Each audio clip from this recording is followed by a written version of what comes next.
Welcome to the Baking It Down with Sugar Cookie Marketing Podcast. If you're hearing us for the first time, welcome. We're actually a spinoff from a group that's on Facebook called the Sugar Cookie Marketing Group. I know we didn't go crazy with the naming there, but it makes it easy to find. I want you to maintain that type of talking the whole time. Challenge me. Challenge in. I'm in. Do you know, when you listen to the news? Yeah. And they're like, and tonight on this big segment, things happen. But if you talk to somebody like that, you'd be like, I know. Good thing I'm only talking to you on this one. Hello. Welcome. More on Sugar Cookie Marketing Group tonight at 7. Well, if you're just tuning in for the first time, we are going to have a topic, nugget, and know-how for your ear holes. That's what we always do. But I also wanted to jump in real quick.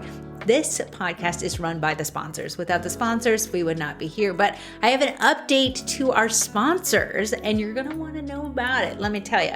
The Backers Co., who has sponsored us since the beginning of time, I think. The beginning of time. Since the beginning of the podcast, pretty much. I think they've been around for quite some time. But the Backers Co. has always offered 20% off.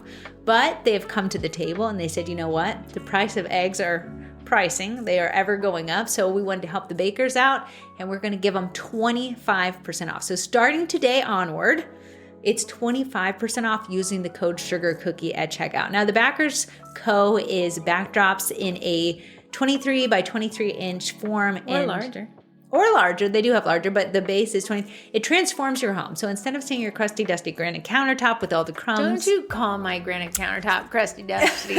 You've been through a lot. You can transform your photos, and photos really stop the scroll and get you more sales. So that the Backers Co. is really looking out for the bakers out there in the community. Amazing. It makes a load of difference. It does. The quality of the output of your photography. It does. Photography for you people who don't like photography. Yeah. And that makes a massive difference in your bottom line because our clients buy with their eyes. They do. So using the code SugarCookie saves you now 25% off. Plus, she asked me to say this on the podcast, on April 1st, 9 a.m. EST, Eastern Standard Time, to 9 p.m. Eastern Standard Time is the Scratch and Dent sale. Okay, Scratch and Dent sale means you get their backers, and the scratches are very minimal. I have partaken in the Scratch and Dent sale, so I can speak from experience. Mm-hmm. Sure. 25% off the Scratch and Dent sale? No, Scratch and Dent sale is 50% off. 50% off. You can't combine, so you can't use any code with that. But 50% off for the Scratch and Dent sale. Here's the thing. No returns. Sales are final. It's going to have a scratch. It's going to have a dent on it. But that's why you're getting it for 50% off. So you got 12 hours to save 50% off if you miss that, or if you are a queen who does not like no scratch, no dents. Yes. Dusty, crusty ain't in your vocabulary. Then you would use code SugarCookie for and save 25% off. So the Scratch and Dent sale will have a button on their website that you'll click to, and it'll show you everything that's under the Scratch and Dent sale. So you don't have to go looking. But the button will only be clickable from 9 a.m. to 9 p.m. 50% off. No, can't combine with any other codes. All sales final. That's a good one. Okay. Yeah. Usually it does not last that long. No, they're going to sell out. Yeah, I know. But that's great. 50% off is very good. So that was very, very nice. But we wanted to dive in today. It is market season. The spring has sprung. The spring is springing. The spring has sprung. My car is about to be colored in a yellow layer of crusty dusty. Yeah. I went on a walk yesterday. This is walking season. The film across the little lake. The film is across my eyes and my nostrils because I have slight allergies. But it tastes like market season, and market season is amazing for bakers.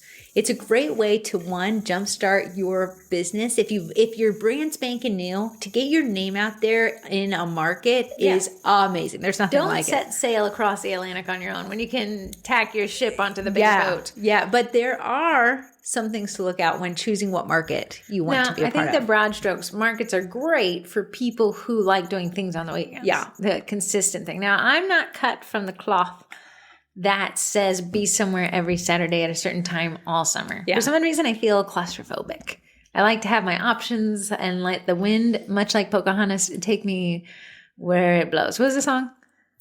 Oh, we sang it in the car just the other day. It was so funny. Corrie and I, sorry, we got the wind. Corrie and I, she's in my car and she was like, let me play DJ. So I was like, oh, here's my phone because it just pipes in through Spotify. But the car displays the song in the instrument panel. Didn't know that. Right?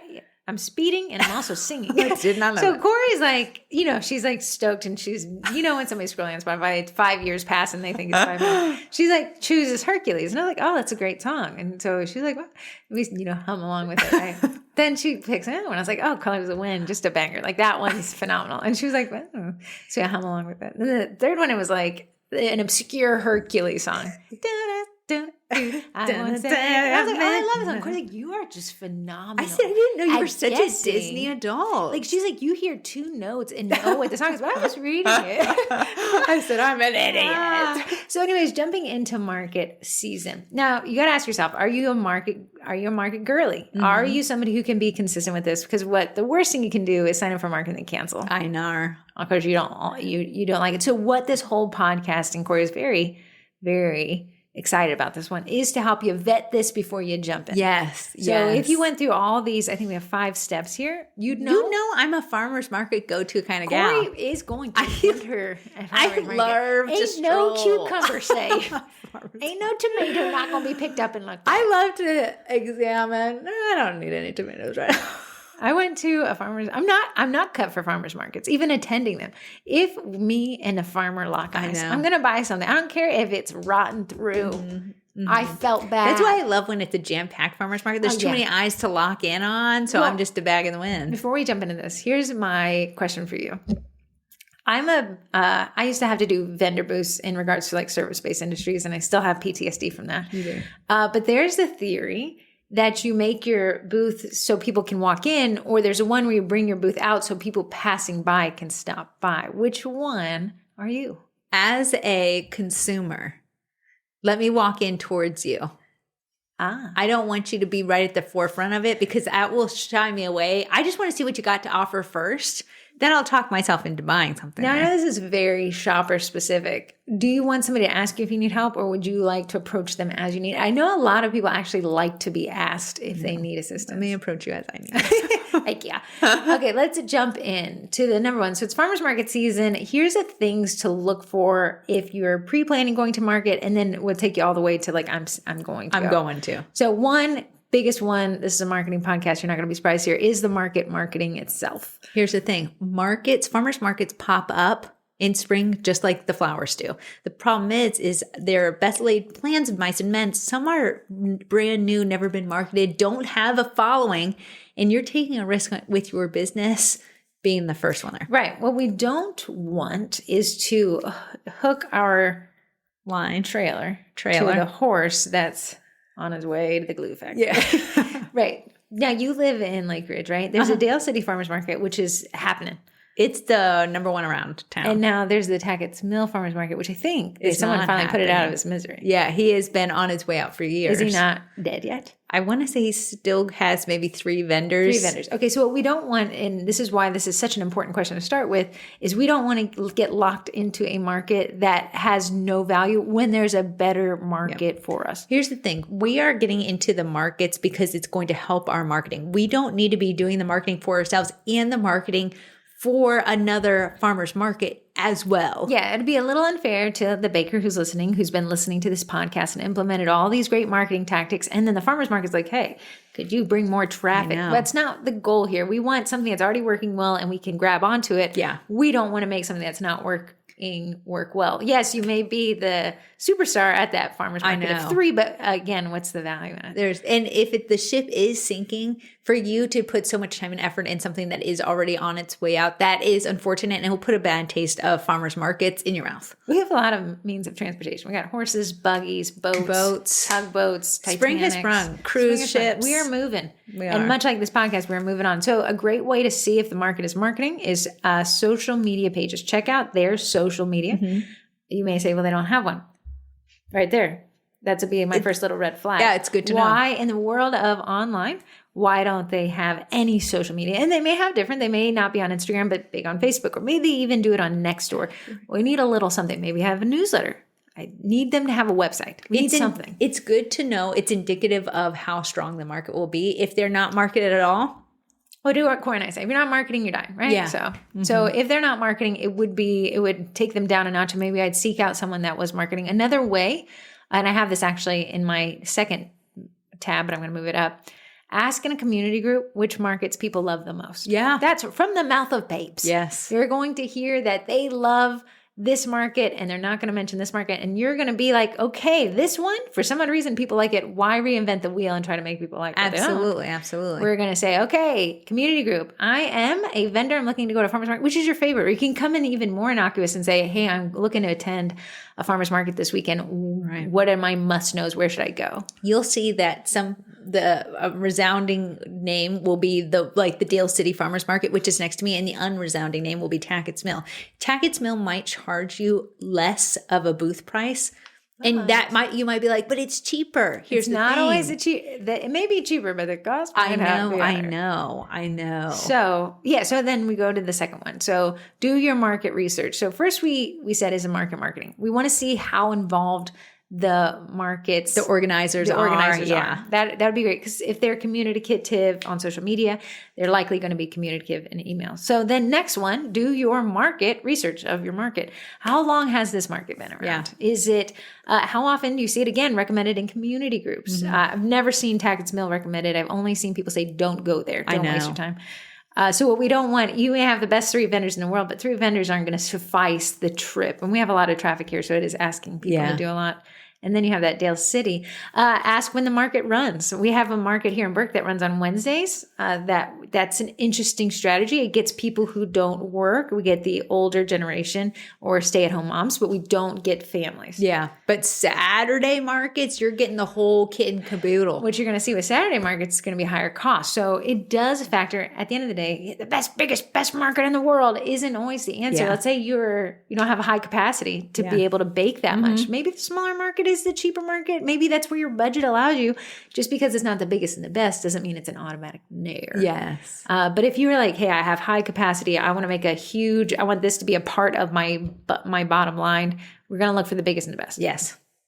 We're going to say, is the market growing or shrinking? Now, the Tackett's Mill Farmers Market at one time was a great market. It was. In the past couple of years, it's just really shrunk. I think the organizer might have moved away and is trying to do this remotely. Yeah, it could be. So is the market growing or shrinking? You can see that markets do reach a size capacity in which you get on these wait lists. Maybe too big, that may be too much to plan for.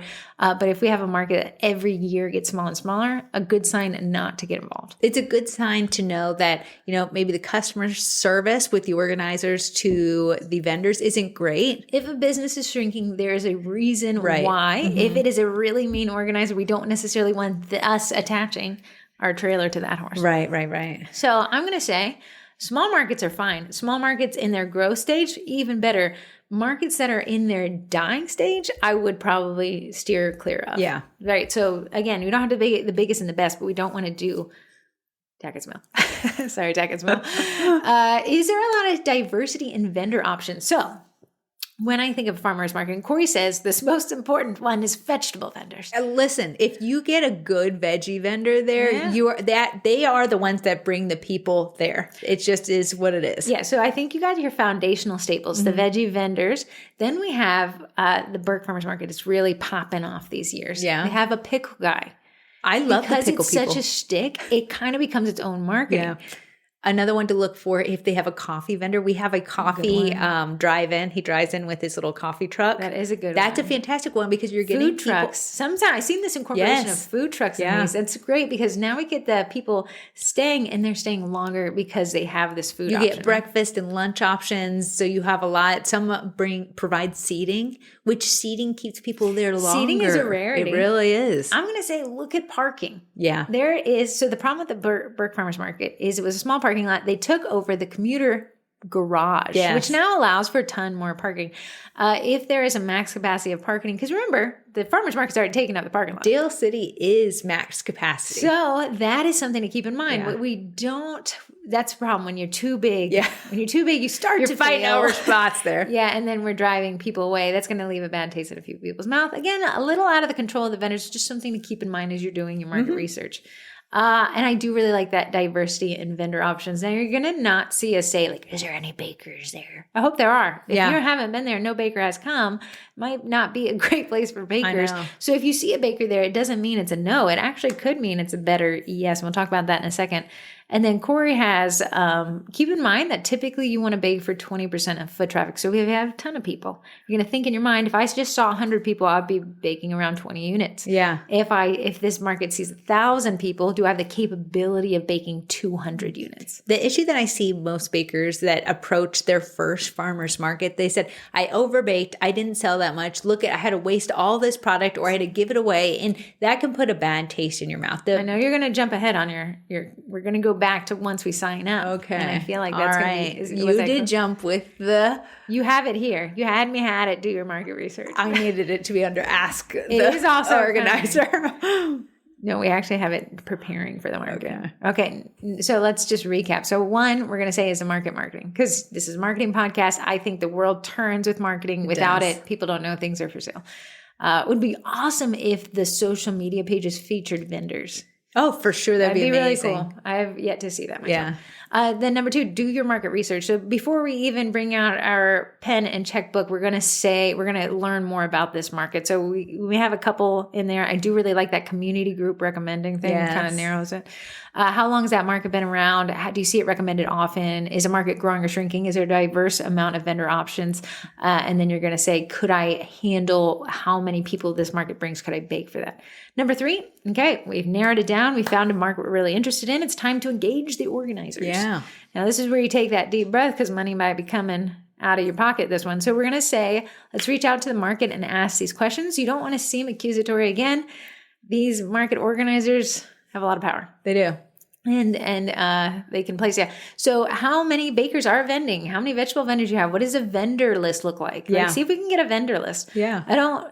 Corrie made it a point, I have to agree with her on this, not to ask for exclusivity. It's not typically offered, and it limits a lot of options. To pay for exclusivity, the price is high.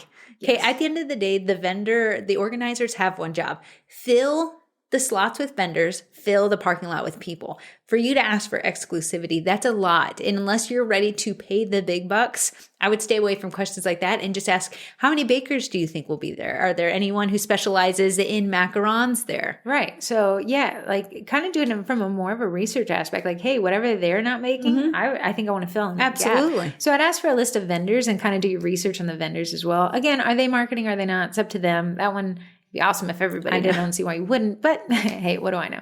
How much does it cost? A big question. How much does it cost to vend there? Never are they free, right? Because they use that cost to kind of create themselves. But there's some that are very high priced and there's some that are more cost effective. Just because it's the biggest and the best, if that price does not fit your budget, doesn't mean stretch it. Yeah. There's one that's popped off in Loudoun County. It has now 3 locations every single Saturday. You could buy packages from them, which lower the price. Very nice. You can go to their less visited ones and the price is lower. So there's a lot of options out there. Now, Corrie and I live in a high cost of living area because there's so many people here. For us to get to Loudoun County is 50 minutes unless there's a car accident. It's 2 days. I know. Right. So we have a lot of options in smaller towns. Maybe you're looking at one, in which case you need to be very respectful to the organizers. You don't have a lot of options outside of that. Right. At no point should you ever be disrespectful to anybody. But what are your weather policies? Well, April showers. Bring May flowers. Right. So we don't necessarily, back to the boats. We want to know what the weather policy is. Is there a refund for that week or is the money absorbed? Are you required to be there during bad weather? Because if you have to be there, you want to make sure that if you're doing sugar cookies, that icing isn't going to bleed. That was a big issue I see. So come vendor market season, farmers market season, we get a lot of questions in the group about, hey, my cookies are individually wrapped, cello wrapped. It's so hot that the humidity is creating icing bleed. It's getting into these packages. So consider that. I think a lot of people end up bringing coolers to kind of keep the cookies cool, and we'll display them. Cake pop people, chocolate people, that tends to melt. So there's ideas that you can have a cookie that's outside of a cello bag and they can request, hey, can I get that one? And then you bring one out that's covered. I see a lot of vendor folks kind of move into drop cookies in addition to the sugar cookies to kind of diversify the options. I think it's a nice add-on sale and buy this custom sugar cookie, but also get this drop cookie, eat it while you're sitting there. Corrie doesn't bake drop cookies. I love eating them. I do love eating them. I hate baking them. I would say, what are the booth requirements? So Corey's mentioned insurance here. Do they require the tent? Do they require the tables? Is that provided? Again, these are all just additional cost. Corey and I did that wedding expo. We had to provide the table. Yes, we provided everything. We had to provide. So then when you provide your table, you want to have the table cover. We had a backdrop. We didn't have to provide a tent. So again, these are just costs to factor in here. But I'll keep in mind, at the end of the day, it'd be awesome to come out the gate with everything perfectly branded. But you can add things in as you go along. Absolutely. The cost to start up into the whole farmer's market is expensive because you think table, the thing to get the table here, all that, your branding, your tent, that is a lot of start. The tables, if they provide the tents, and they may have a higher cost, it saves you in having one that just costs of carrying things, that mental load. I know. And then the cost of purchasing. So something to keep in mind, if you're like, well, I don't know how to set this up, just go to a farmer's market and find which booths you really like. Yeah. And say, I'd like to replicate this. This seemed inviting. Or there's a lot of people here. Why reinvent the wheel when we can just watch what our neighbors are doing? The reason why you'll see most people have tents is because a summer shower rolls through. Yes. That is not something you want to be caught under. Now, question on this one. I would ask if they allow samples. I find that most around vendor market season, samples do draw in a lot of people. When you're fighting for the mass that's moving kind of through a sample, a cookie, would you like a bite of this? You and I stopped and got sampled chocolate. We did. In Dale City Farmers Market, they have a sourdough from Burke, the Harvest Bread Co. Loved them. They always do samples over there. Right? Yeah. So, I know some people are like, don't do samples. It's cutting into your bottom line, but samples are a great way to get people into your tent, to attract people over and to get them to taste the goods. Yeah. So again, talk about insurances because typically they do liability insurance. They do. They're pretty cheap, but I think you could get a standing policy. I know flip insurance is an option. There's a lot of those options for events though. Yeah. Do you have, and this one Corey mentioned, I didn't know about this, a drop-in rate, meaning you can come one time. It's going to be a higher rate because you've not committed to it, but see if they have the option for you to do a test run. If you've ever wondered, like our farmers markets, for me, I just don't know. Some markets have what's called a drop-in rate. You pay a little bit more than the vendors who are there all season long, but you can come in, you can sell, like especially if there's a big holiday, like we have 4th of July. That'd be a great time to come test it and see if it's something that you like and something that people respond to. Yeah. Well, you're missing the whole spring market. The whole spring market. Maybe I do. Let's see if a drop-in rate for pre-Easter market, like something before Easter. Yeah. I don't know, something to see if it's worth your wait.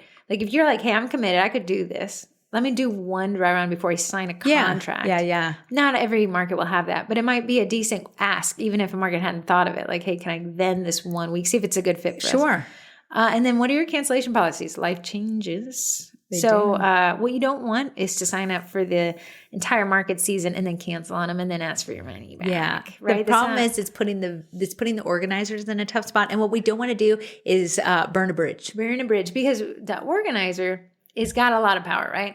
Another question to ask is like, how are vendor spots awarded out? Like who is choosing where people stay? Yeah. Is it allocated? Is it first come, first serve? But what we don't want is to say, hey, we're here for the year. I'm canceling because I don't feel like doing this anymore. And now the market organizer is never going to let us back. I know. Which I've seen happen. It happens every year. We get somebody saying, well, I don't want to do this anymore. Or I decided I'm going to move. But I've signed this, but I want my money back. Yeah. Right. So see what that cancellation policy is. Can't hurt to ask beforehand so that no love is lost. Right. And I think these are all very fair questions to ask an organizer. Tip number 4, really like this one. Contacting past vendors. No, from the mouth of babes to speak the truth because nobody knows how it actually goes like somebody's already paid for it, right? Yeah. And disgruntled people tend to be squeaky wheels. So Corey had this one. I had this one, dry walk the market, like see who's there. Maybe grab a business card. I see a lot of business cards when I go there. And you could reach out. But Corey actually had this tip. I actually liked it better. Ask in a community group. Has anyone been a vendor at the Dale City Farmers Market? I'd love to ask you a few questions. Likely a lot of people will, I actually sell pickles. I've been there. Yeah. Or, hey, I used to be. Feel free to reach out. Yeah, you'll get a myriad of responses. People who are currently there who are happy. People who are new are still happy. Maybe people in the past who are no longer happy with it. And it's good to take all of those answers and make it into a way that can help you decide if it's the right market for you. So we had these ones, ask past vendors these questions, but keep these questions open-ended for more honest responses. How do you feel about how the organizers manage the event? Again, how do you feel? Right? How do you feel? Do you like it? It's like a yes or no. But how do you feel about it? Like, do you think, do you feel it's moment? How many years have you vended here? And do you plan on returning long term? Someone's like, you'll pry it from my cold dead hands. That means they have a great experience with it. Yeah. If someone's like, it's hit or miss, I'm not sure. I wouldn't miss too much if I didn't come back. That's going to be indicative of maybe a stagnant market or a shrinking one. And I like this one. What 2 factors bring you back here year after year? And this is for somebody's like, pry it from my cold dead hands. Like, what are the 2 things that make you think this is the best one? Yeah. It would be awesome if a baker's like, I'll tell you everything. I'm a baker there too. Likely you're not going to get that. But even finding the pickle guy, finding the watermelon guy, finding the tomato man. We have our own tomato man here. Pry him from my cold dead hands. Yes. Number 5, last one, how to prep for the market. So prepping for the market is probably finding a market. Great. Now prepping for the market, we're like, oh, that's a total other beast about it. Here's the thing. As Heather said, you can add your marketing, your tent, your fancy little drop cloth to your market as it goes. That's a lot of cost up front. So if we can share the burden from week after week with our run them, the income, less cost per use. Absolutely. Asking other vendors where they got their drop cloths, their table covers from can help you. Asking the Sugar Cookie Marketing Group. Yeah, for There's sure. a lot of people who've already been before, and they will help you kind of narrow what that is down. Yeah. This one Corrie brought up, themed treats you bake for the event that's coming. Now, this is a tricky one. Right now, we're at March 25th. We're less than 1 month from Easter, so my offerings would start bringing in Easter. It right? would. 2 weeks out, it's going to be every sugar cookie is going to be a bucket. Yeah.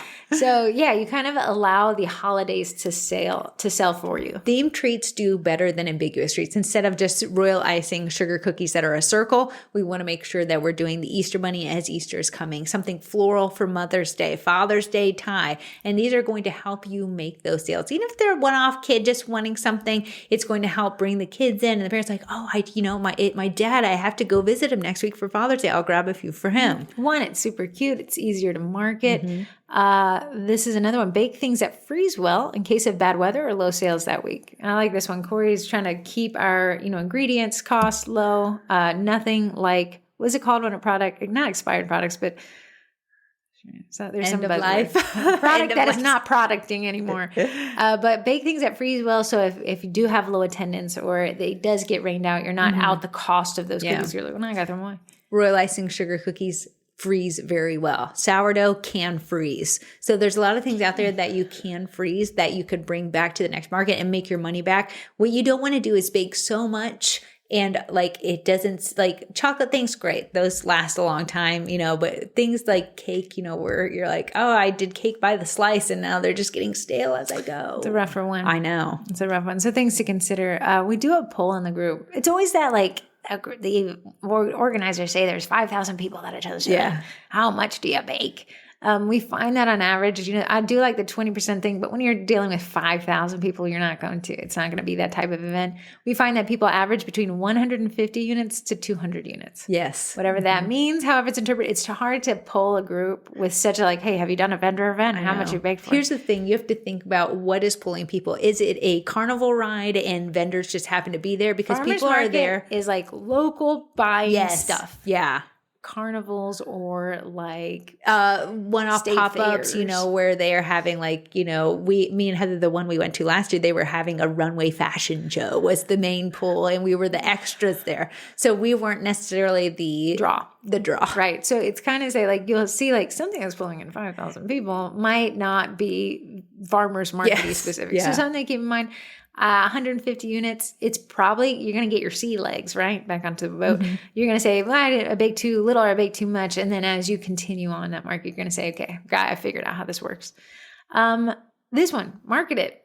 You can market the market yourself, right? We don't want to do the marketing for them, but we want to do the marketing for ourselves. So I always like this one. Create a Facebook event on your page. You can make it recurring now. And then I'd call it your business at market name. Well, the reason why I do that is if you just create an event called the Farmers Market's names, then people are going to think you're the farmer's market. Right. And they're going to ask you a lot of questions and they're going to get frustrated with you when you say, I don't know. I'm a cookie shop. I don't know. Yeah. So you're going to say cookie shop at Dale City Farmers Market. That means when people search Dale City Farmers Market, you'll show up But your name being at the front shows like, I'm just a vendor. Yeah, but what you can do with events like that, and every event is a discussion portion. So you can showcase what you're bringing to the market that week before we even get there. Heather had a great one. Go live with your options. Go live at the market. Go live showing what the parking situation is. Hey, it's 9 a.m. We don't have a lot of people. There's tons of parking. So if you want to get the best and the brightest, show up right now. You have to put on your market cap.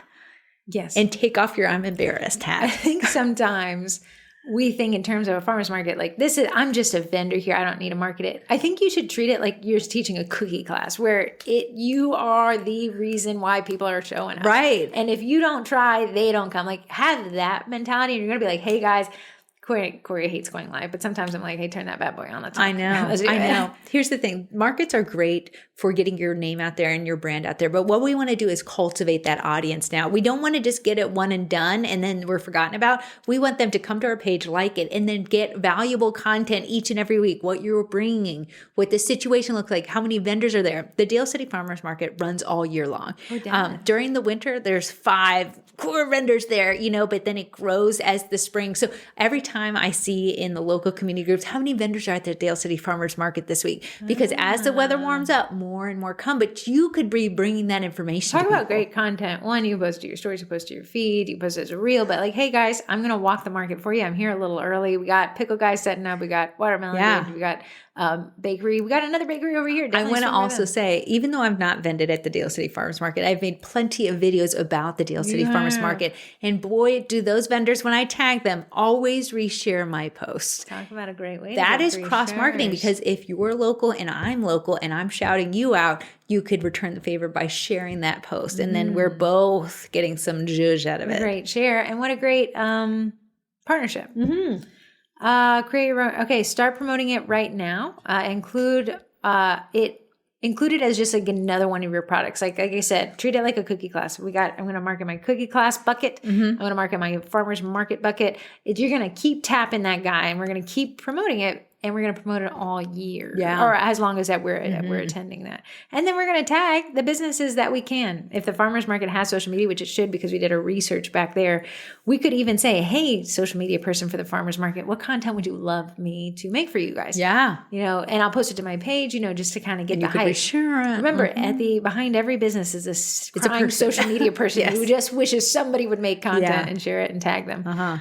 Consider doing, and I really like this one. This is Corrie. She said, consider doing your weekly custom pickups at the farmer's market. The cross promotion. Nothing gets people into your booth than seeing other people at your booth. I am a product of, if nobody's at the restaurant, I'm not going to Heather's easily influenced. If someone is going somewhere, she will be going to that place. And if I get somewhere and nobody's here, I don't want to be the only person holding the restaurant afloat. Yes. I don't want to be, like when a booth is sad. It's sad. But and you're like, I can't go in there because I'll be the only one that will have to buy something. Right. That's me. So when I see more people, I'm like, I'm free to go in there. Like Corrie said, she wants the IKEA vibe of, there's so many people, I'm not going to be singled out. But if I want something, I can buy it. Here's a great thing. If you've been in business and now you're just approaching your farmer's market era, you will already have people doing their weekly pickups with you. Instead of doing it Friday at your house, scooch it to Saturday at the market. One, I would love if I could pick up my thing from the farmer's market, because I love going to farmer's markets anyways. You could always make it an option upon pickup, on your order form. Would you like to pick up at my house on Friday or at the farmer's market on Saturday?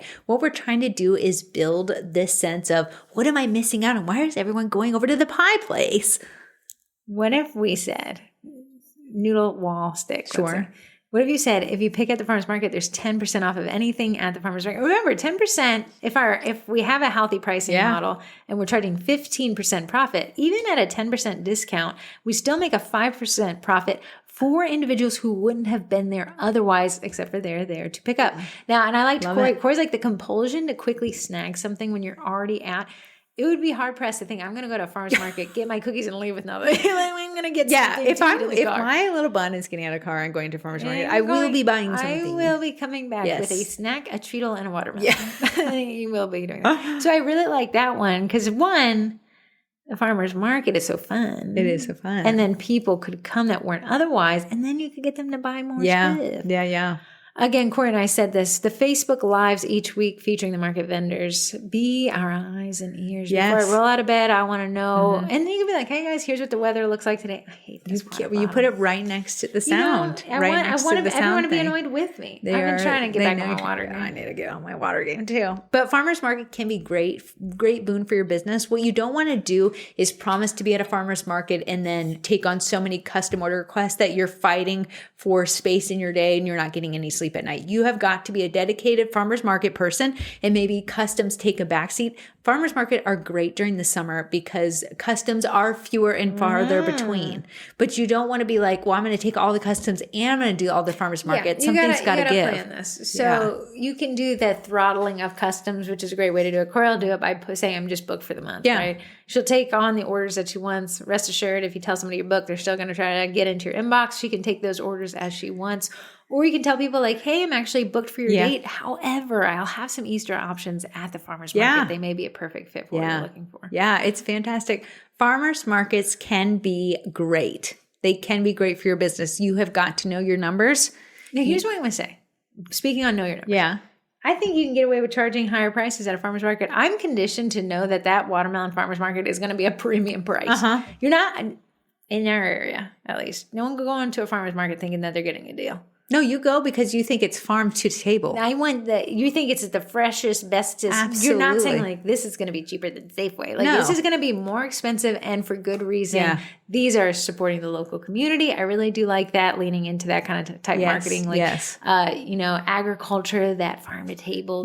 Small business. Locality. Fantastic support for that. Local. So you kind of lean into that. And then you charge this premium because remember, indirect costs are higher here because we do have the cost of one, just the event setup, but the event itself. Yeah. Mm-hmm. Sure. Yeah. So people were like, I don't charge any extra. You got to put on your marketing hat. You got to put on your marketing mindset. You need to be competitive. You need to be priced correctly. When you know your pricing, you've priced out the things that you need to be good at the market. So how you're going to outlay your booth and everything like that, the price of the market, insurances that you might need. And knowing that, you can confidently go into your market season and flourish. And that's our end goal, is to have you be like, wow, I can't believe I didn't do markets beforehand.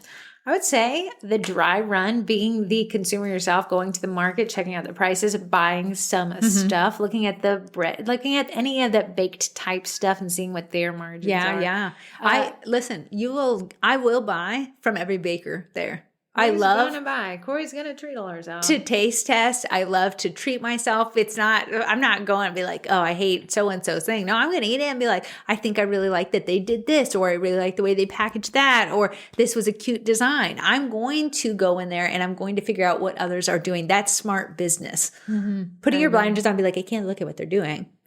Come on. We're in business here. Bakery business. You got to be pretty strategic. Some other vendors I've seen that have been pretty diverse, like draws, like a honey vendor, and they had a beehive there. There's always a honey vendor. I like them. There's always going to be a honey vendor. That's going to be a wild one. A florist. Oh, I will buy a flower. Yeah, you did. A flower. That's how I was thinking about that. They have a bratwurst maker. Smart. Okay, that one. The smell. Oh, my soul. That's going to sell half the things. Yoder's Dutch Delights makes fresh donuts. Got the donuts. And they dip them in the glaze in front of you. So when you get it in your hand, it's like dripping with the glaze. It's so good. It probably smells amazing. It smells delectable. So these type of markets, and I know that we do have access to a lot of different businesses here, so maybe we get more. But I think that finding a market with this diversity is like, hey, like now you can feature a business and be like, hey, come to this honey guy. I know. Then they have some random one. Like there's a knife sharpener, dude. That's great. Crazy. Because the knife sharpener guys are hard to get a hold of. They are, and now, he is there. What I'm going to say, and Corrie mentioned this, and I guess I may have skipped over it, like make sure that the vendors are that farm-to-table option. Sometimes markets like let in multi-level marketing type companies, and I think that's kind of deteriorates the market a bit. Again, it's going to be specific to your market. It is. Go taste it. Our home shows, what do you think they're supposed to be about homes? But they have now lended themselves to a lot of that multi-level marketing where they're great salespeople, but it kind of gets, that's not what you signed up for. Right. Mm-hmm. Just something to keep in mind as you get into farmers market season, which could be a very fun option for people. Yeah. Now, would you sell DIY kits at a... Absolutely. 1,000%. I would also cross-market my cookie class. Oh, for at sure. my farmer's market. Yeah. Okay, go ahead. Yeah. The way that you can freeze DIY kits, like the cookies in there and the icing in there, like it's not going to go bad like it would if the icing was on the cookie. So DIY kits are great, especially around holidays. Independence Day. We're already out. there. You're already making the set, right? You're already making the product for sale. You already have the, just bake extra and make extra. Yeah, the singles do good. I would stay away from anything platter because platters have a higher price tag. You're thinking like a platter. It's probably consisting of 8 to 10 cookies. It's platters, like when the market falls the day before the holiday. Oh, that could be definitely. I would say a strategic platter placement. Yeah. Again, your market's going to dictate a lot of how you're going to show up, right? And it may take some like, ooh, that wasn't it. Or, ooh, I should have had more of this. And then you're going to kind of get your rhythm and then it's going to flow. Last year, or maybe the year before, we had done a podcast. I had gone through a farmer's market and told you the things I liked as a consumer and the things I did not like as a consumer. So maybe in the show notes, you can link back to that one so you can get a earful of what to look for and how to set it up, what people are looking for. You want things flat on the table. You want things up higher, things like that. Hobby Lobby. They have a great place to find those displays. They have a display there at the Hobby Lobby. Yeah, so that is farmers market. Just to recap again, one is market marketing. Look at their social media, pour through that. If it goes stagnant when they're off season, that's fine. But as it pick back up, you can scroll back a couple of years. Do your market research on the market. I really like asking that community group, where do you guys like to go? If you have multiple market options.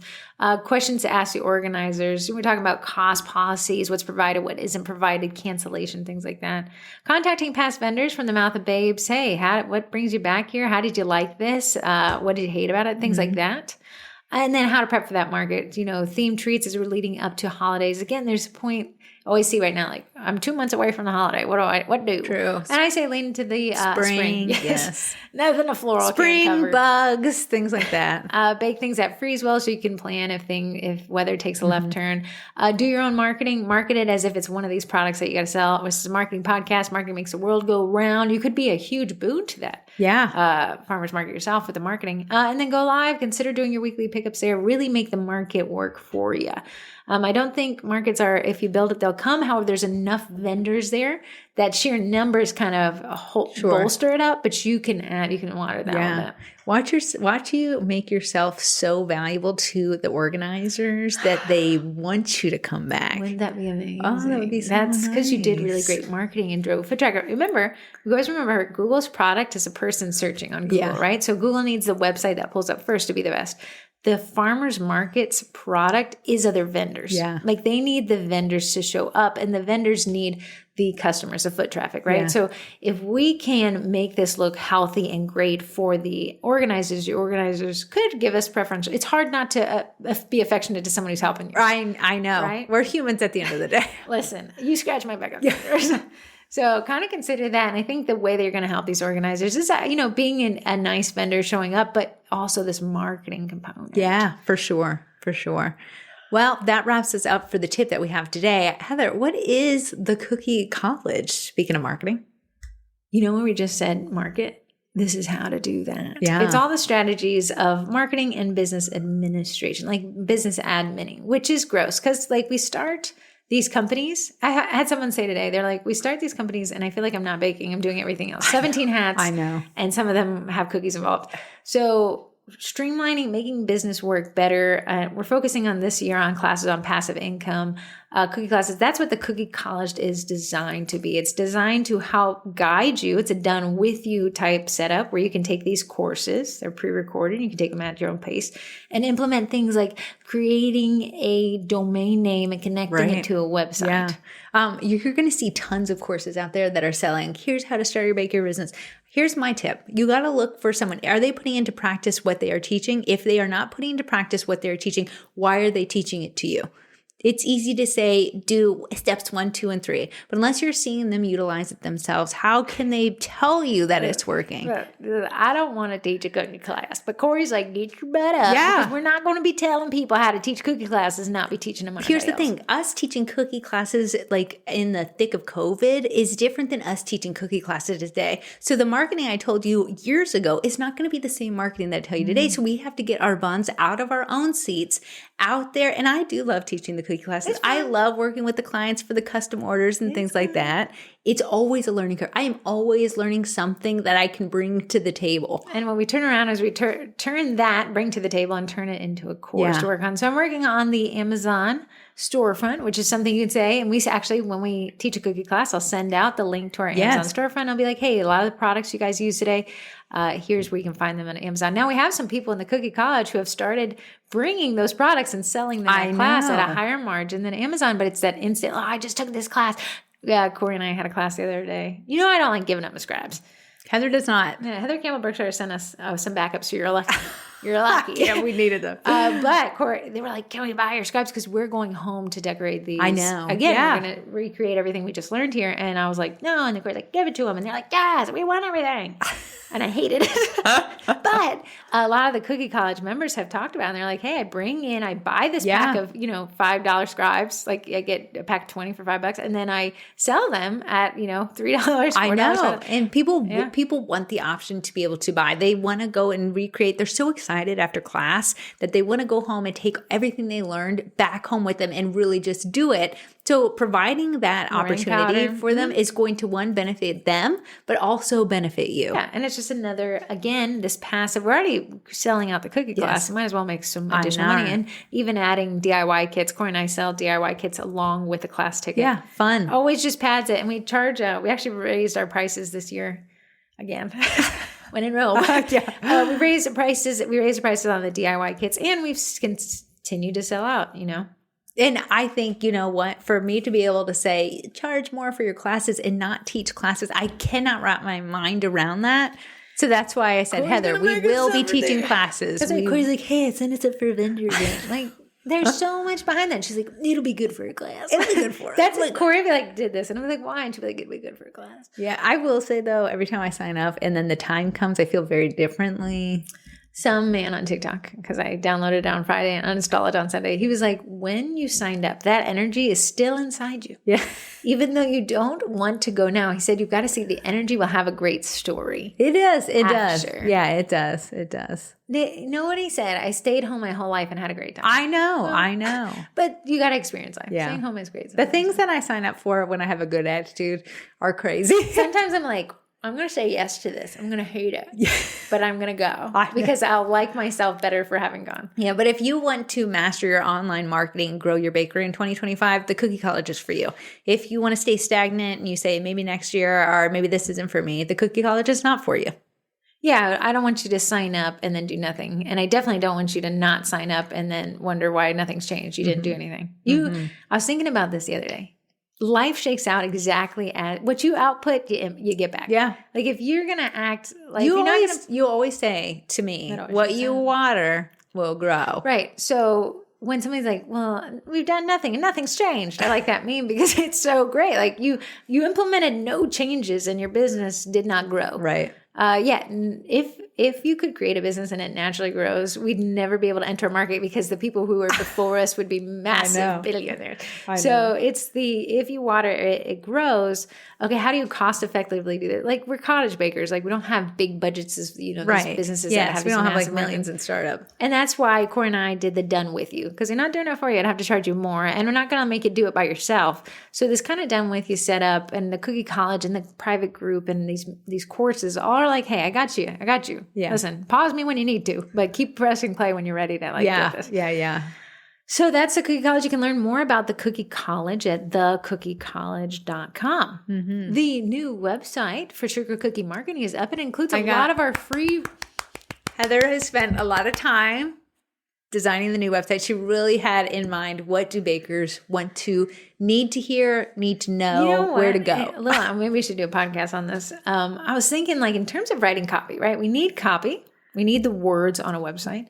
But it's easy to be like, I got to write something. Let me write superfluous and more pointlessness. Right? I know. And I tell Corrie it's called the and more because you don't know what else to say. Yeah. And so I keep making Corrie read through this website. I'm like, hey, what can we trim here? What words, extraneous words don't need to be here? What words are just filler that could be replaced with something that actually gives somebody some actionable knowledge to do something with? So it'd be like, we help you with marketing and more. Okay. Or you say, hey, I can help you set up a newsletter and we can send that out quarterly. Which one is going to have more of an impact on my audience? Same with your bakery website is like, I bake cookies and more. I'm not going to be like, I'll take some Ann Moore's.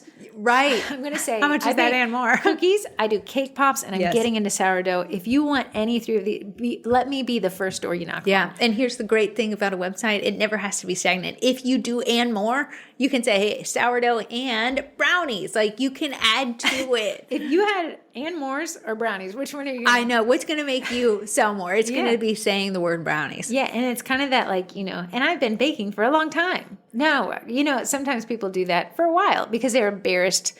Like, I just got started 2 years ago. You got 2 years more. 2 years more than the person who's ordering from you. Yes. So it'd be like, I got started in 2022 and it has become my passion. Yeah. I now offer custom sugar cookies, DIY kits. I'd even explain what that was. Do it at home kits. Yeah. And then you can even grab sourdough from me as I launch that aspect of my business. I know. It's just great that you can always be adding to your business. It doesn't have to be stagnant. It can grow with you. Right. So if you want to check out sugarcookiemarketing.com, I've also laid out all the free sources that we've offered people that have been kind of hard to find. Nice. Like I said, the website should be the 24/7 sales guide, the air traffic controller. Here's where that is. Here's where that is. And I think I'm doing a decent job. Not done yet.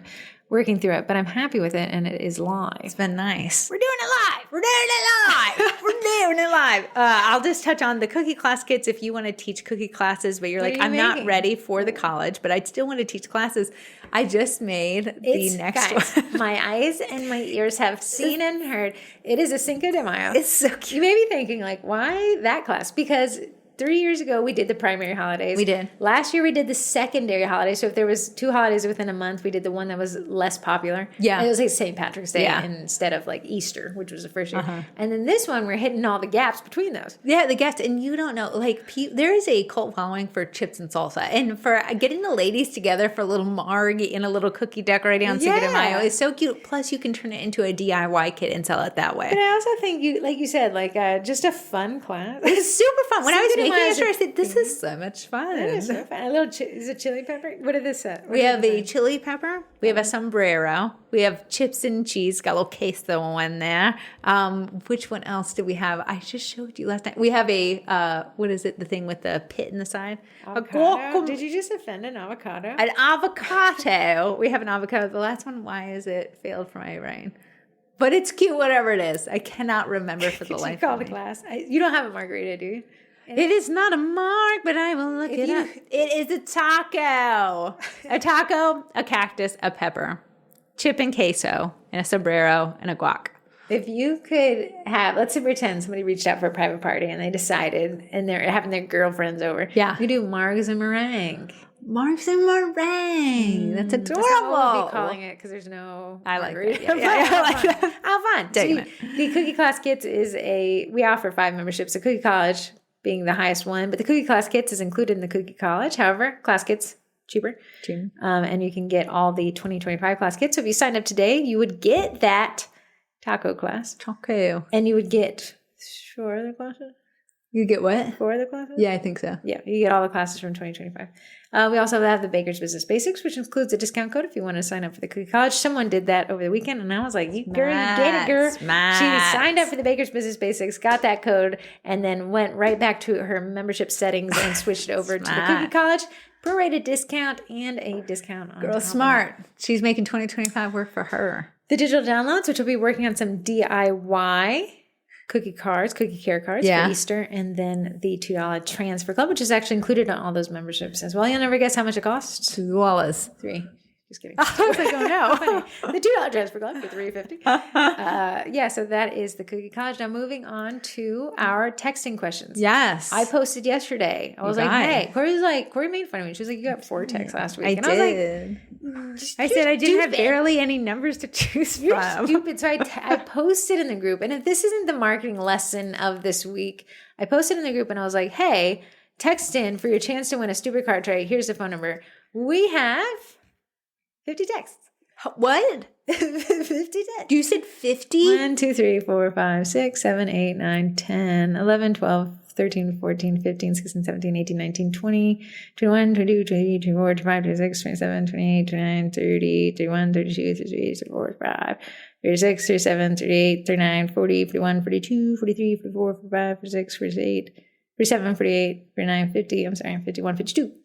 So we went from 4 to 52. You know what? You got to remind your audience. If there is a marketing lesson me and Heather can learn. Yeah, Corey and I are like, marketing's not set and forget it. You can't do it. I'm doing a farmer's market once and then never remind them. You can't say, like, I'm doing my pop-up one time and then expect 100 people to show. It just does not work that way. We just don't have the retention span for this much. Okay, recount. My number is 37.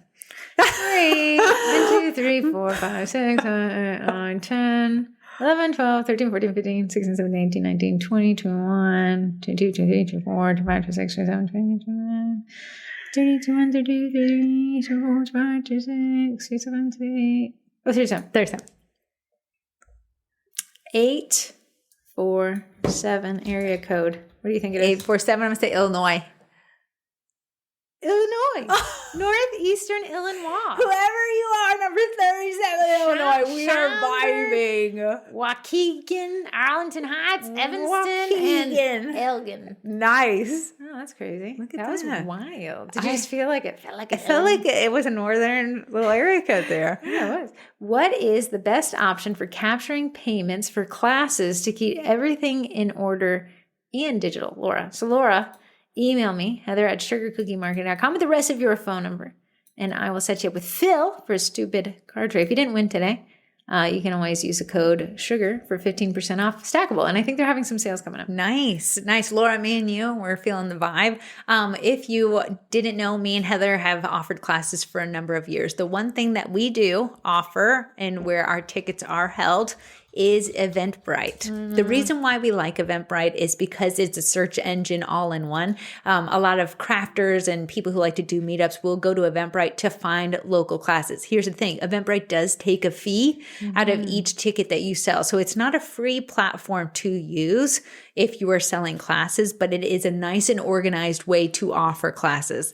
The reason why you can have a listing there, you can have all your classes listed there. The pricing in Eventbrite will actually do the email campaigns for you to remind people. I had to set up our classes for this year. I allowed them to be able to self-cancel 7 days prior. So I don't have to process it myself. See, and that is if you offer it on Square, you are going to have to be involved with that process, but you do get to keep all the money when you offer it for Square. Okay, here is the cost. You can pass this cost on to the consumer, or you can absorb it yourself. Corey and I absorb. It is 3.7%. This is Eventbrite's fee. Okay. 3.7% plus $1.79 per ticket. Okay, not the cheapest, right? No, it's not. No. And then there's a processing fee, which you pay on Square. Either regardless. Way, and it's 2.9% because I'm sure it's like Stripe. Yeah. And they all seem to be at 2.9%. So you can have the fees passed on to them, which means you keep your entire ticket sale, or you can absorb them yourself. Corey and I absorb. I think it would be fine if we didn't. But 3.7% plus $1.79 per ticket goes to Eventbrite. Yeah. And then the 2.9% processing fee, which goes to the payment processor. The way that me and Heather justify it is Eventbrite is searchable and it's promoting the events on the platform. You can run now Eventbrite ads or Eventbrite ads on Facebook. You can push the event to Facebook and it automatically, you can do it yourself, but it automatically connects to Eventbrite. The listings do look professional. It allows, they have new features now. You can have a video in your listing. Nice. You can have endless amount of text in your listing. And then things that I do like is the email reminders. Ticketing. There's a lot of options with like choosing seats. Corey and I don't do that, but you can. And then add-ons, the DIY kits. Right. Now the big asterisk there is, unfortunately, Eventbrite allows you to buy an add-on and not a class ticket, which we actually do sell some of, rarely, but on occasion we do. It's still money, right? So I just make sure to tell those people, just so you know, that it is a DIY kit. You'll pick it up during class. You just won't be attending. Yes. But again, you could use Square. There's some other options. Once you create an Eventbrite listing, you'll have a lot of these other e-ticket websites reaching out to you. They just don't have the user base like Eventbrite. Yeah, they don't have the following that Eventbrite has established over the years. So I do like that they're claiming that you reach 2 times more people just by listing it on Eventbrite. And I think that people sign up. When you sign up with Eventbrite, you're signed up for their newsletters and they will pummel you. Yes. They said in 2023, unique ticket buyers on Eventbrite were 93 million people. So the thing is, it does rank high. That marketplace does. That marketplace works. So that's why we do it. It's not bad. And I'd never tell someone don't use Square. Yeah. And I tell people I'm lazy and that fee is worth it for me. Yeah. Can I just pick another random text to read? Not a winner, but you can text in again next week. 571-556-5644 and get entered to win a stupid card tray again, because we do this every week. I just think this is funny. She said, or he said, I don't have a question. I just want a stupid card tray. So again, listen, I don't hate you. I ain't hate you. Yeah, at the end of the day, that entered that person to win. They could win again next week.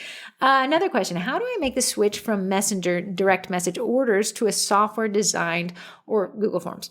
I have been in business for just a little over a year, and I'd love to streamline all the orders a bit and be more organized. That's a fantastic question. Congratulating on growing your business. 1 year in is fantastic. Here's the thing. When you're switching from DMs into a form, your autoresponder needs to say, in order to start a order request, please fill out this form. Every time someone DMs you, even if they have placed orders in DMs in the past, you need to say, Shelly, thank you so much for this. Why is it always I love Shelly. She's always top of mind.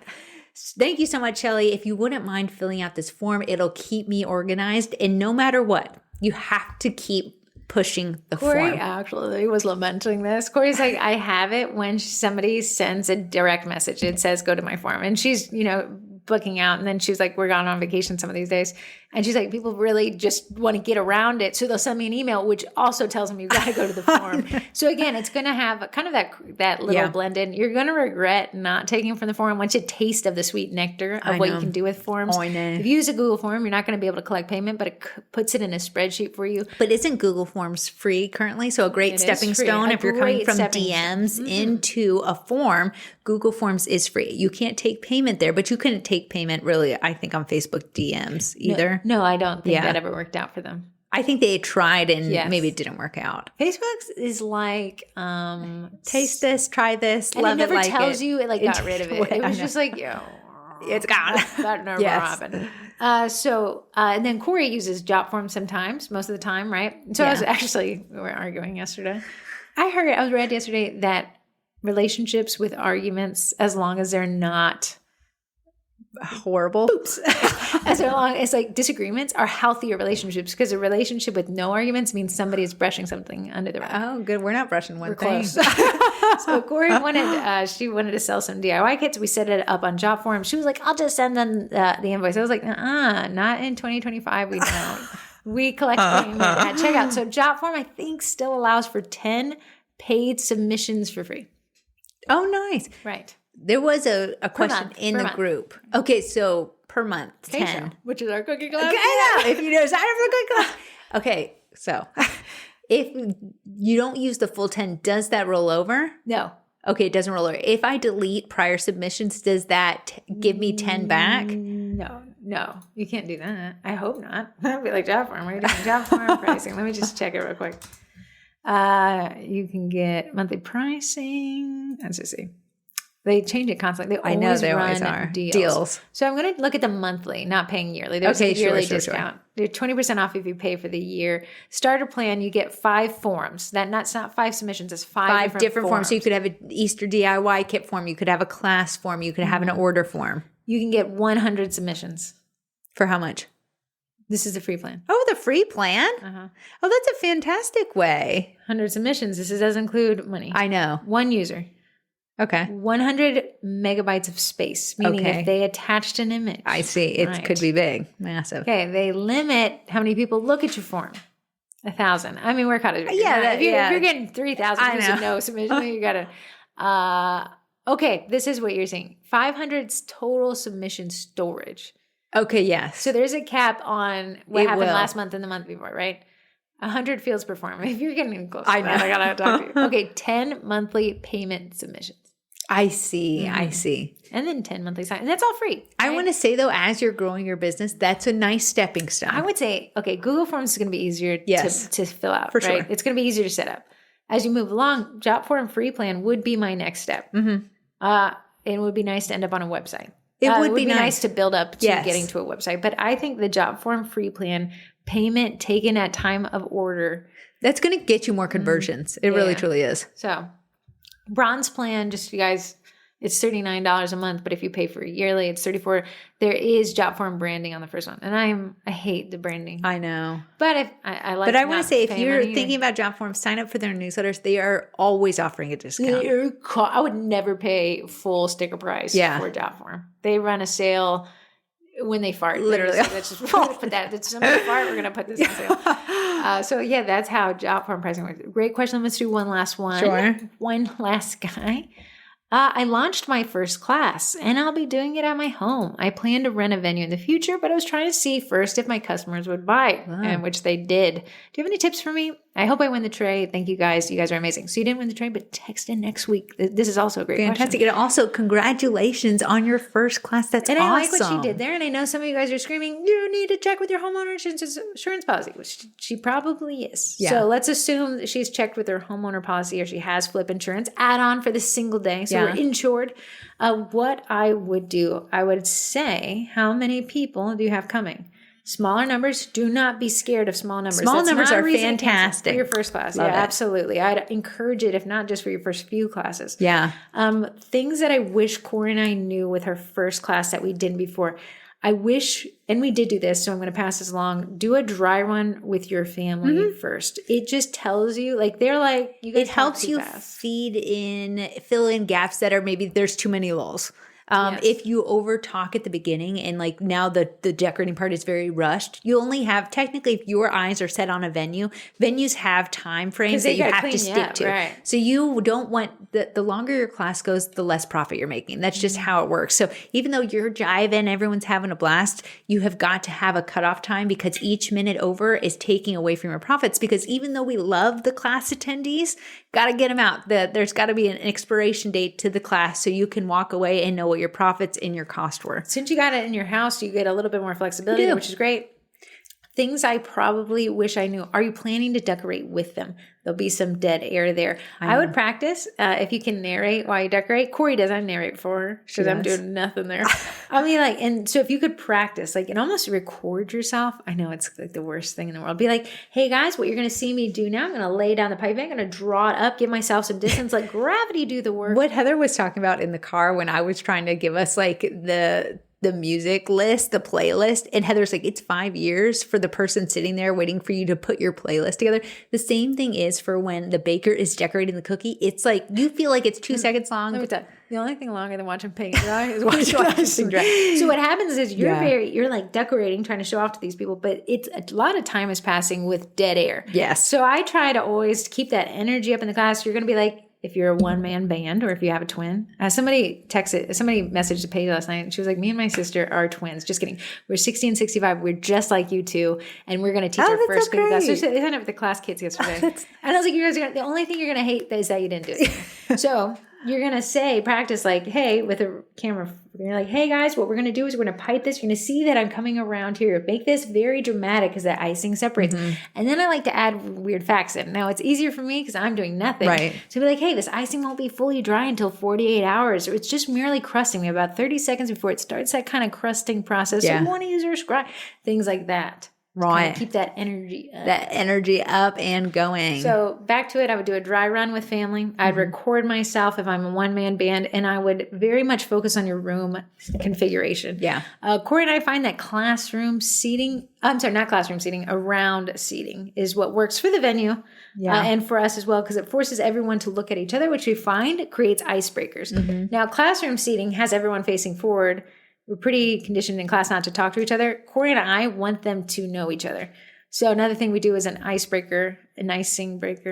I'm adding that to the next slide. And we go around and say, hey, what's your name? Where'd you roll out of bed from? And what's your experience with cookies today? And that kind of tells you what somebody's like, hey, I tried this and I really want it to be a hobby for me. It's not working. You know that they're going to be a little bit more intense. Yeah. And someone's like, hey, I'm just trying to kill time. This seems fun. I know. Then you can kind of, what really brings a lot of, and since we live in the area that we live in, someone will be like, yeah, I'm from Southern Maryland, right on the Which is a 3-hour drive. Bay there. But then someone will be like, I grew up over there. Oh my goodness, do you know, blah? My secret thing is I write down their names, how they sat, and I like to, like, Trisha, how do we feel like that? Shelly. Shelly, you're here. You're always ever here, present. Shelly, how did you feel like that one? Do you have any questions? And then sometimes and somebody will ask a question. Be like, you know what? That's a great. Amber brought up a great point for everybody. And then again, we're just trying to keep that energy high. Yes. You know what? The person's favorite word they've ever heard is their name. You can't say it too much though, because then it's like you want to listen to a podcast about Amber, Amster, B, my girl B, Amberlynn. What do we think, girlie? Yes, Amber. Yeah, so I think you got do your dry. Do not care how it went. Like, be honest with them. Be like, hey guys, this is my first class. I'm so excited. I can promise you it'll get better, but you guys are my guinea pigs and my besties. So any feedback you've got, I'd love to hear it. Please be nice. Please be nice. Moving on to our sponsors. Corey's mentioned AE Core backers. Now the Backers Co. Mm-hmm. Okay, all right. Discount. Eventually we'll have to let their old name go. I can't. I know. Your form still said formerly the crumble. No, I love that on there. Yeah, I know. Leave it on there. We're still on there. Love there. So we'll never give it up. Yes. The Backers code 25% off using code SUGARCOOKIE. Yes. And check out. Nice. Next up is Royal Batch. It is the meringue powder that I used. My head the other day because I called it Bakety Bake, and she's like, it's a Royal Batch made by a company called Bakety Bake, and I know where it's confusing. If you're not the baking twin, you don't see the package all the time. I understand, but Royal Batch. I asked this on the page. Do you pronounce meringue as meringue? No, whatever you said is exactly how That's my the brain. only way to meringue. Some lady, she had said that her husband had asked her if she needed him to pick up more of it at the grocery store, and this is how he pronounced it. It made me laugh out loud when she said, my husband pronounced it meringue. It's a weird word. She said, my husband pronounced it meringue years ago, and we called it nothing else ever since. Meringue. It was Christina. All right, the meringue powder that you need is Royal Batch. Royal Batch actually is... I've used all of the meringue powders out there on the market. The one that I've always gone to for the past couple of years is this meringue called Royal Batch. Royal Batch has 3 main ingredients already in it that you would technically add to it, which is vanilla, corn syrup, and white food coloring. It whips up bright white. It is a pleasure to work with. Every time I work with it, I say thank you, Royal Batch, for allowing me the opportunity. You say thank you, Bakety Bake, because then you'd be thanking a brand. You can use code TWINS, save 10% off at checkout. You will not regret it. They also have these little 2-ounce bags that I will be bringing as my giftie to class. Very nice. Yes. We're going to be teaching the cookie class kit from 2023. We will. We shall. Yeah. Hopping in Easter. Stupid Card Tray. Sponsor this podcast, sponsor of the stupid text question. Use code SUGAR at checkout for 15% off, and then text in again next week. If you texted in this week, text in again next week. You can even re-text in that same question and be entered to win a stupid card tray. Unlike Jot Form, our forms and text do not roll over to the next week. So you'll want to... Our text subscription doesn't roll over either. These are burning through our text subscription. Give them Eduardo. Eddie by Primera is a direct-to-food printer. Now, I read in the Eddie Printer Users group on Facebook that they'll have demos at CookieCon, which is in like an hour today. So they'll have demos, and you can watch that photo studio thing they just rolled out, which is an additional cost because it looks like they have a third-party software developer for it. But you can see that photo studio, which we talked about when we went to the wedding Expo. Vendor Expo, which was a nightmare. But we did that before the software came out. It would have been better if the software I know. I couldn't imagine doing that thing with just one of us. No. This software like counts down for you. It's like a second person is there. Yeah, it's like someone there. So while you're busy trying to get the photo lined up, that was the exact face I made when I was like, do we have it? Transfer, print, go team. Corey's like trying to talk to them. So you can check that out in person. Now, I would join their group, Eddie Printer Users group on Facebook, and that's where you're going to see a lot of the demos. Granted, you're going to get a lot of people asking for customer support. Don't let that spook you. They have a 1 hour, if you buy an Eddie new or used, they have a 1 hour session with their customer support. But here's the thing. I think you can still contact them. So it was funny. I saw in their group, someone was like, looks like somebody at 3 a.m. was doing a late night order and was unable to contact customer support. Customer support opens at 3:30 a.m. It was like some astronomical amount of time that customer support is available they have for you. A fantastic customer support team over there. So if you are at CookieCon or if you have that shopper's pass, you'll be able to see them in the vendor hall. Yeah. Mm-hmm. And if you don't, definitely check them out on their Facebook page. And I think we have a couple of YouTube videos about him as well. Yeah, nice. I know you're always nice. posting about him. I when I use him for an order, he does make an appearance. He does. Love him. Love him. Eduardo. No discount code. He ain't cheap, but he is. Somebody had said, like, how quickly did it pay it back? And people are like, once you get the orders, you got to market. You got to market him. Once you get that, you're going to see that pay for itself and then some. Yeah, nice. Do you have a Twinterest? A Twinterest. Something Twinteresting. Okay, here's my question. It's not even Twinterest. I need help from the audience. I got this kitten. He decided yesterday to pee on the couch. He did. Not the first time. What? No. He decided 2 days ago to pee on the couch. I'm like, this is a one-hit wonder. No, last night. So you're like, we'll put something on that. No, I did. He pushed it off. He did. He's very little, but he did push it off. And then he peed there. Now I've got a million spiky thorns, I'll be honest. They're little spikes that you can get to keep animals from jumping on things. And I'm very worried that this is going to be a common recurrence. I know. And it so can't be. Heather had a fancy dancy bath room. The meow one from, you see it on TikTok a lot, but I bought it before it was on TikTok. Paid full price. It turns to clean itself. I wonder if he got caught in a cycle. I don't know if he got spooked by it. So I ran out last night and went to Walmart and got the traditional old rudimentary litter. Yes. And he used it. I'm waiting after this podcast to see what I'm walking into. I know. So if you have any tips or tricks, I said she needs to take the couch cushion out of its little containery thing. And wash that. The couch cushion and that squishy part. Yeah, I don't want him to think like this is just a big giant red potty. Like I want him to stop seeing it. I know. I know you guys are going to say, is he fixed? He's too little to get fixed. So he's not fixed as of this moment, but we don't want to have there's nothing to fix yet. Yeah. He's that little. So I don't know. Corrie came over today and she was like, wow, that's a lot. Goodbye. Not a lot of pee. I'm sorry, a lot of work. And it was a lot of pee last night. My animals are all old. They know what is required of them. They know what I require of them. With cats is like once they get a bad idea in their head, it's hard to break them up with it. So I'm really worried he's got a bad idea. The first one off. Second one, trend. I know. Is that trend going to go up? Is it going to go down? I know. So I'm working on my curb appeal. I had my sidewalks pressure washed by our cousin. Yeah, and then my neighbor joined in on it, so now ours both look top of the town. What else are you going to do? I have contacted Freddie, my lawn guy, and we're doing aeration. Nice. Your yard needs to breathe, and he's taking out the old leaves. Oh, that's great. I hate spring cleaning, he said. Leaf. Yes. Yeah, so I'm trying to work on my... Did you notice the bushes planted there? No. I want you to look over your shoulder. I see nothing. Can you stand up right here and look? Is it a baby? I see a top of a leaf. Okay. What do you think about it? I don't know. Can you just stand up and kind of look over my shoulder at it? This is wild. This is wild. This is your grandmother. Dude, look at the face.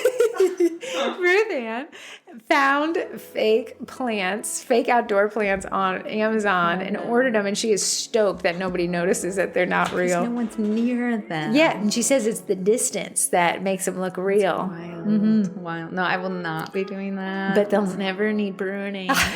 They will have cobwebs soon. Listen, the spiders were living in the desolate area. She did that almost 2 months ago, so that's how much you missed it.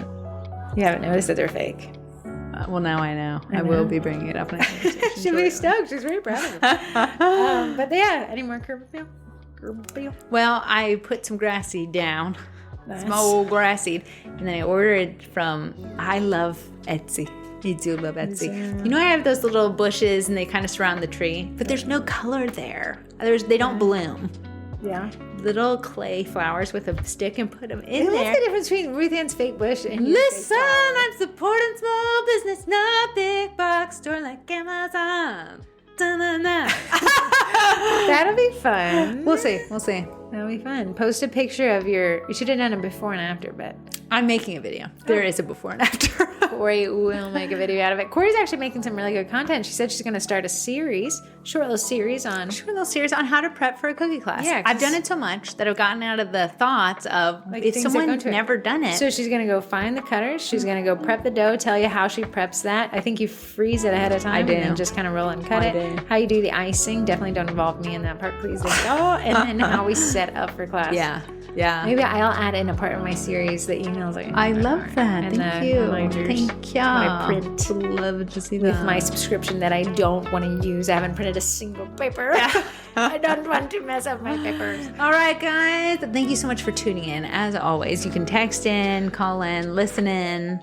We're here. We love to hear you. We love when you hear us. The funny part about posting these to YouTube is I can see when people check out, and it's right after the texting questions. Okay, good to know. Good to know. Thank you. You guys who stuck around. We'll see you next week. Please give me pee-pee pedals.